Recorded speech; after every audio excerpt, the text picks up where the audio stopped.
الحمد للہ وحدہ والصلاة والسلام علی من لا نبی بعدہ اما بعد فاعوذ باللہ من الشیطان الرجیم بسم اللہ الرحمن الرحیم۔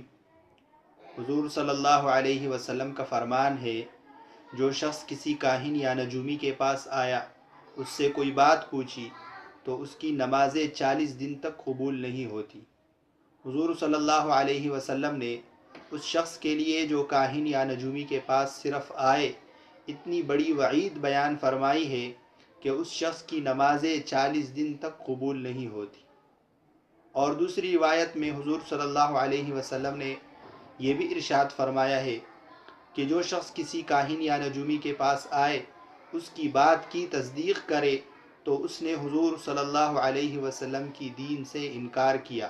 حضور صلی اللہ علیہ وسلم جو کچھ لے کر آئے ہیں، یہ شخص اس کا منکر ہے، یعنی یہ شخص دین کا منکر ہے۔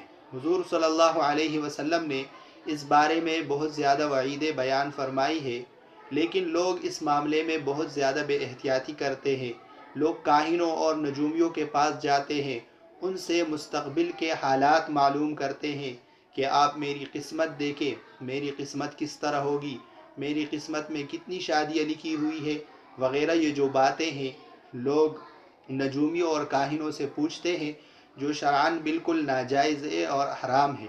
حدیث مبارک میں آپ نے سن لیا کہ جو شخص صرف کسی نجومی کے پاس آئے، اس سے کوئی بات پوچھے تو اس شخص کی 40 دن تک نمازیں قبول نہیں ہوتی۔ اتنی بڑی وعید ہے، مسلمان کے لیے بہت ہی بڑی وعید ہے کہ اس کی نمازیں قبول نہ ہو۔ دوسرا جو بہت ہی اہم مسئلہ ہے وہ یہ ہے کہ بعض لوگ قرآن کھول کر اس سے فال نکالتے ہیں، قرآن کی کسی آیت کو پڑھتے ہیں کہ اس میں میرے لیے یہ حکم ہے، قرآن کو کھول کر اس سے فال نکالتے ہیں، تو یہ طریقہ بھی بالکل ناجائز اور حرام ہے۔ علماء نے اس کو بہت زیادہ بڑا گناہ لکھا ہے کہ جو شخص ایسا کرتا ہے کہ قرآن کریم کو کھول کر اس سے فال نکالتا ہے اور پھر اس پر عمل کرتا ہے، تو یہ شخص بہت بڑا گناہگار ہے۔ قرآن شریف اس لیے نازل ہوا ہے کہ ہم اس کو پڑھیں، اس میں غور و فکر کریں اور اس قرآن شریف کے احکامات پر عمل کریں۔